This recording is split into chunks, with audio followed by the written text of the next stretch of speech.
बिस्मिल्लाहिर्रहमानिर्रहीम।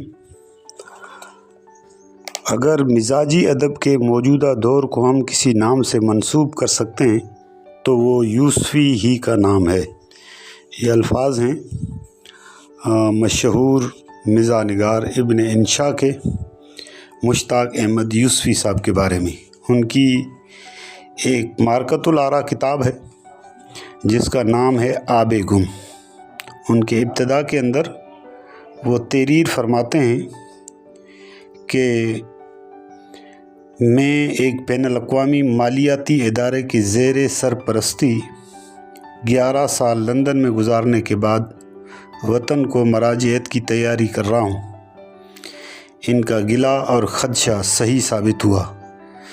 पीछे मुड़कर देखता हूँ तो ज़ाती, अदबी, पेशावराना, सियासी और कौमी एतबार से इस अशराए रायगा में ज़ियां के सिवा कुछ नहीं आता। सब कुछ खोकर भी कुछ नहीं पाता। अलबत्ता मुल्कों मुल्कों घूमने और वतन से दूर रहने का एक बय्यन फ़ायदा ये देखा कि वतन और एहले वतन से मोहब्बत न सिर्फ बढ़ जाती है बल्कि बेतलब और गैर मशरूत भी हो जाती है। नुकसान ये कि जब ख़बर और अफवाह जो उधर से आती है दिल दहलाने और खून जलाने वाली होती है। पाकिस्तान की अफवाहों की सबसे बड़ी ख़राबी यह है कि सच निकलती हैं। ये अमल 10-11 साल तक जारी रहे तो हसास आदमी की कैफियत सेमोग्राफिक किसी हो जाती है जिसका काम ही ज़लज़लों के झटके रिकॉर्ड करना और हवा वक्त लरजते रहना। यूँ महसूस होता है जैसे हमारी सियासत का कवाम ही आतिशफ़िशां लावे से उठा है। दिन रात है एक ज़लज़लाए तामीर में।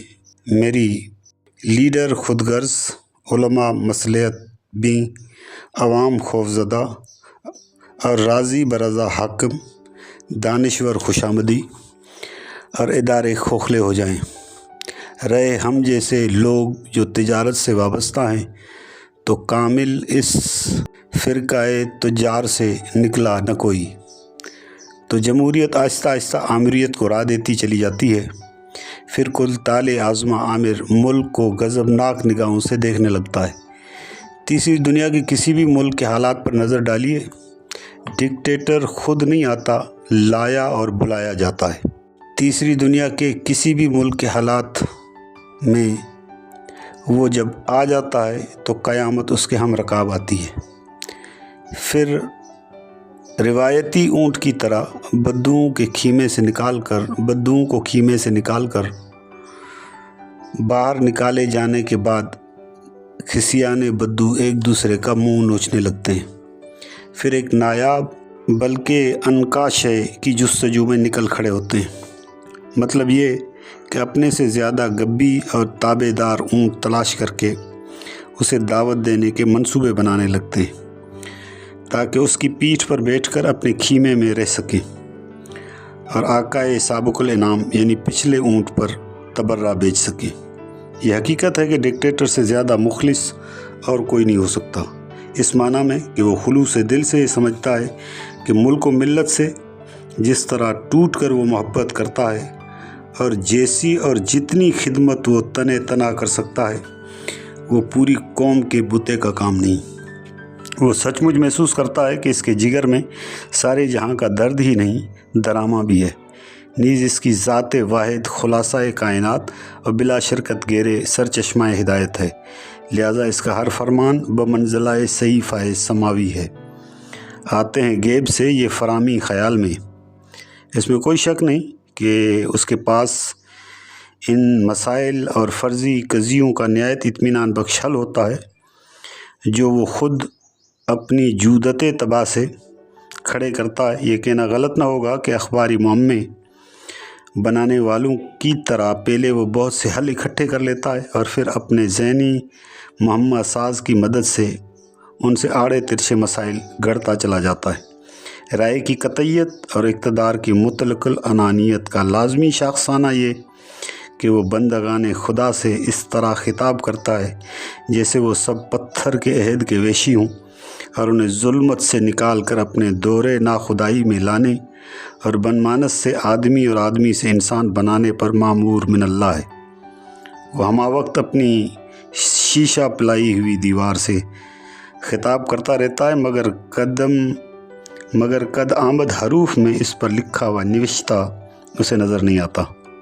مطلق العنانیت کی جڑیں دراصل مطلق العنانیت سے ہی پیوست ہوتی ہیں، چنانچہ امراء نواہی کا انحصار اس کی جنبش ابرو پر ہوتا ہے۔ انصاف کی خود ساختہ ترازو کے اونچے نیچے پلڑوں کو وہ اپنی تلوار کا پاسنگ کبھی اس پلڑے پر اور کبھی اس پلڑے میں ڈال کر برابر کر دیتا ہے۔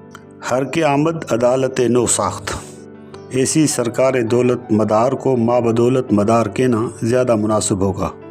نقل کفر نباشد مرزا عبد الودود بیگ تو جو ابتدا میں ہر حکومت کی زور و شور سے حمایت اور آخر میں اتنی شد و مد سے مخالفت کرتے ہیں، ایک زمانے میں اپنے کان پکڑتے ہوئے یہاں تک کہتے ہیں کہ اللہ معاف کرے، میں تو جب اعوذ باللہ من الشیطان الرجیم کہتا ہوں تو ایسا محسوس ہوتا ہے جیسے رجیم سے یہی رجیم مراد ہے، نعوذ باللہ ثم نعوذ باللہ۔ پھر جیسے جیسے امور سلطنت پر وفور تمکنت اور حوث سے حکمرانی غالب آتی ہے، عامر اپنی ذاتی مخالفین کو خدا کا منکر اور اپنے چاکر ٹولے کو نکتہ چینیوں کو وطن کا غدار اور دین سے منحرف قرار دیتا ہے، اور جو اس کے دست آہن پوش پر بیعت میں عجلت سے کام نہیں لیتے، ان پر اللہ کی زمین کا رزق، اس کی چھاؤں اور چاندنی حرام کر دینے کی بشارت دیتا ہے۔ ادیبوں اور تلاميذ کو شاہی مطبخ کی بریانی کھلا کر یہ بتلاتا ہے کہ لکھنے والے کے کیا فرائض ہیں اور نمک حرامی کسے کہتے ہیں۔ وہ یہ جانتا ہے کہ آداب اور صحافت میں ضمیر فروش سے بھی زیادہ مفید مطلب ایک اور قبیلہ ہوتا ہے جسے مافی الضمیر فروش کہا جاتا ہے۔ اسے وہ تصدیق کراتا ہے کہ میرے عہد میں اظہار و ابلاغ پر کوئی قدغن نہیں، مطلب یہ کہ جس کا جی چاہے جس زمین اور جس بحر میں قصیدہ کہے، قطعاً کوئی روک ٹوک نہیں، بلکہ وزن بحر اور عقل سے خارج ہو تب بھی ہم حارج نہیں ہوں گے۔ جیسے اور دور گزر جاتے ہیں، یہ دور بھی گزر گیا، لیکن کچھ لوگ ایسے خوف زدہ اور چڑھتے سورج کی پرستش کے اتنے عادی ہو گئے تھے کہ سورج ڈوبنے کے بعد بھی سجدے میں پڑے رہے کہ نہ جانے پھر کب اور کدھر سے نکل آئے۔ کبھی کسی نے کولی بر کے زبردستی کھڑا کرنا چاہا بھی تو معلوم ہوا کہ کھڑے نہیں ہو سکتے، جوڑ بند سب اکڑ کر رہ گئے، اور اب وہ اپنے تمام معمولات اور فرائض منصبی و غیر منصبی حالت سجود ہی میں ادا کرنے کے عادی و خوگر ہو گئے۔ یہ ناداں گر گئے سجدے میں جب وقت قیام آیا۔ بہرحال یہ خوبصورت الفاظ ہمارے وقت کے اس دور کے بہت بڑے مزاح نگار مشتاق احمد یوسفی صاحب کے ہیں، اور اسی موضوع کے حوالے سے یہ کہنا زیادہ غلط نہیں ہوگا، جس میں ایک چینی کہاوت ہے یا ایک چینی دانا کا قول ہے کہ اس سے کوئی فرق نہیں پڑتا کہ بلی سیاہ ہے یا سفید، دیکھنا یہ چاہیے کہ وہ چوہے پکڑ سکتی ہے یا نہیں۔ بہت شکریہ جی۔ زندگی رہی تو ایک نئے عنوان پر نئے موضوع پر بات ہوگی اور ایک نئے زاویے سے۔ السلام علیکم۔